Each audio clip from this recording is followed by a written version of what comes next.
us will think whiskey or scotch has a decanter, right? Those fancy glass bottles on a tray.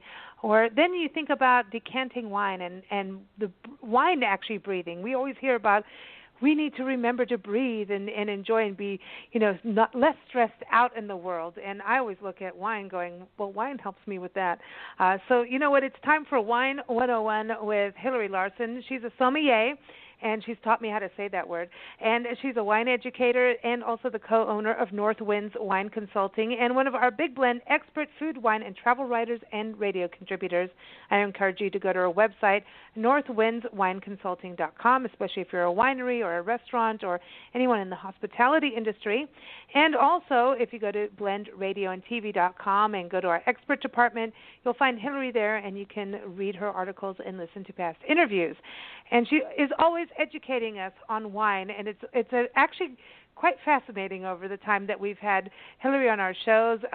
I didn't even know there was this much to wine, but apparently decanting, I didn't even thought about decanting in wine. I just thought it was whiskey and scotch, Hilarie. What's up with this? Decanting is very important, and just like you were saying, wines need to breathe. They are living, evolving little creatures inside those bottles, and they need some air sometimes. Okay, so they need air, so they need to breathe. And I know that especially with red wine, we always talk about that. You get the red wine home.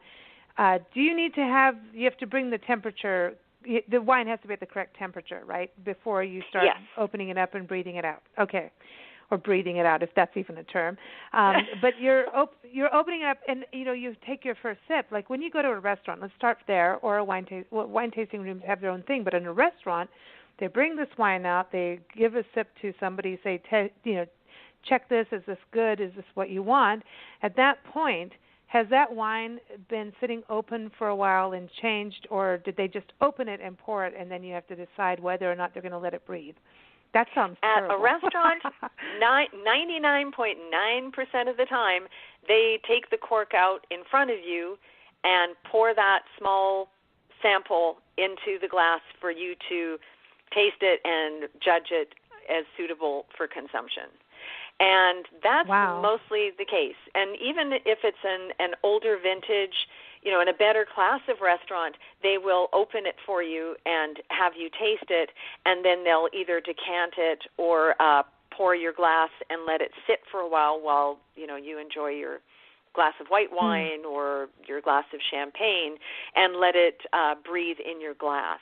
But yes, most of the time there's only moments and seconds between the time that cork comes out of the bottle and that tasting sample is poured for you. Oh, now this is interesting. So basically, like you start, we always have sometimes the pre-dinner cocktail, right? This is the beauty of going out and having a really good dinner. You have the pre-cocktail, like pre-dinner cocktail, and then you'll sit down and have champagne or a white wine. And it's interesting because, like, how the whole scene is set. It's like, okay, this could be a first date. I need the cocktail. Okay, now the edge is off.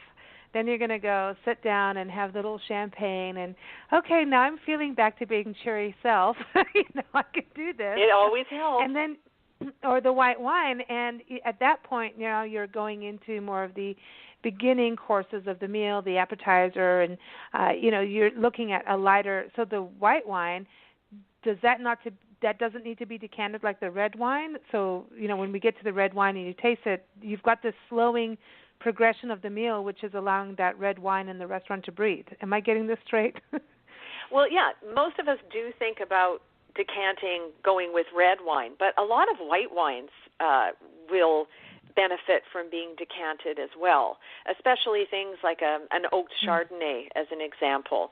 Because I always tell my students, look at it this way, okay, when was the last time you took a really long airplane flight, say about 5 hours plus? And think about when that plane landed at your destination, what was the first thing you wanted to do? Breathe. You wanted to stand up, and you wanted to stretch, and you wanted to get out of that stuffy airplane and breathe some fresher air, right? Yes. So wine is the same. It's been inside this bottle for goodness knows how long, and once the cork is out of the bottle, it needs to breathe. It needs to stretch. It needs to get itself back together again. And that's the only way it's going to show you everything that it has. So decanting white wines, definitely. And decanting red wines, definitely. The only ones that are a bit iffy are red wines or white wines that have a bit of age to them, an older cellared wine, because they're a little more fragile, and you have to be careful of how much exposure to the air they receive. But most of us don't need to concern ourselves with those kinds of wines. They're not the kind of thing we're going to be drinking on a regular basis. That's interesting. And decanting, because we think about those decanters of the whiskey and the scotches and all that, and it's already moved from one bottle to the next, like it's been moved. So there's already this change that's happening, and half the time, wine just comes out of its own bottle. We don't do that with scotch and whiskey. You know what I mean? There's like this whole, why do we put it in its own bottle? Here, we're changing it out. You don't know. Like, that's it. It's going in this little glass bottle. And so there's a change that happens when you do that. But, when you think about wine, it's staying in its own bottle half the time, right? Or is it going into another bottle? Well, when you think of those beautiful, faceted, sparkly crystal decanters that were used for spirits and whiskeys and ports and so on, they became very fashionable in the Georgian and Victorian era, because that's when they discovered that if you mixed lead into the glass, you could make thicker bottles and thicker glasses, and they were also much harder, so you could carve those intricate designs that caught the candlelight and sparkled on the dinner table. They were also very expensive, so if you had those and you poured your whiskey into it to have your servant bring to the table at the end of a dinner, you were showing off your wealth. And that's why they were so popular and so collectible. When it comes to wine, you would really don't want to have your wine in one of those fancy cut glass decanters, because you want something that is clear and doesn't have any design or markings on it, because you want to be able to see the wine, just like with wine glasses. For years you'd see all those colored wine glasses, or they'd have gold or platinum on them. Yeah. And they look really pretty on the table, but they're not the best for enjoying your wine, because you can't see the true color of the wine. So with the decanters, when you pour your wine into the decanter, you're bringing in oxygen, and you're helping that wine to stretch out and, as we were saying, to breathe.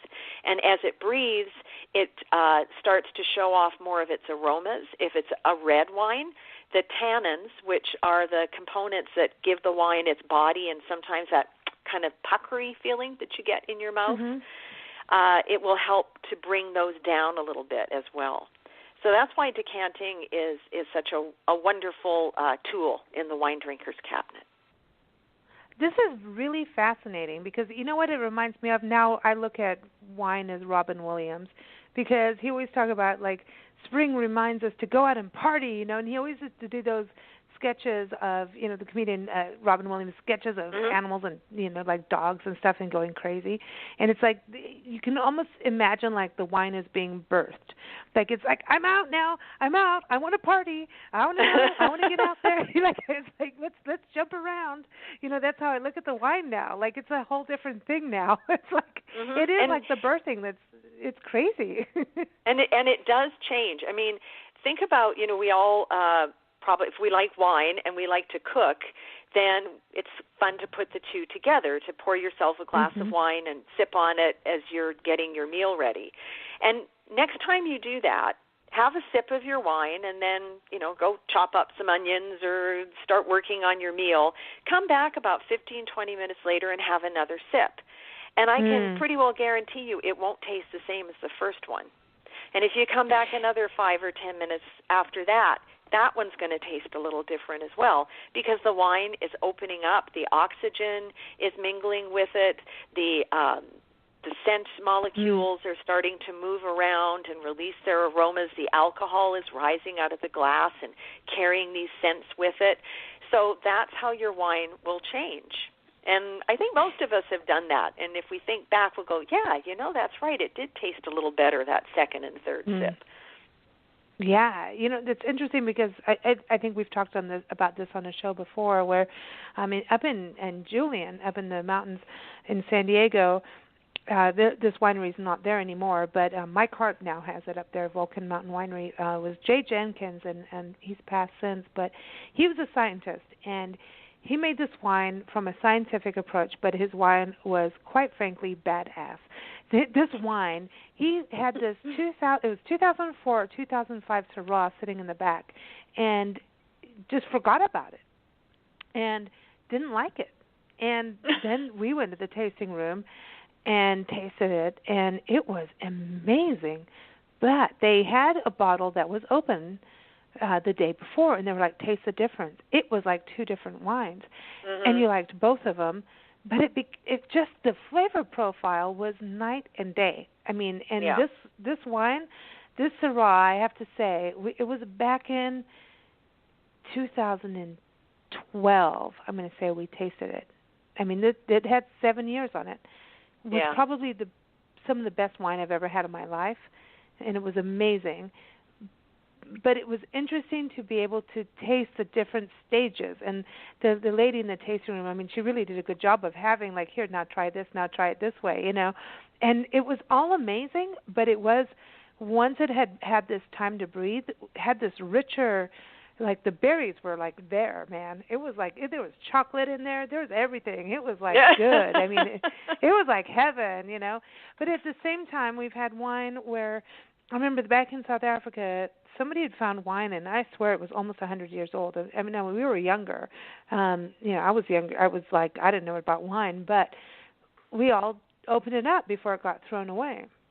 And this wine was like syrup, and it wasn't wine. And it was sad. So there's a line of how long you keep wine, no matter what how long you decant it.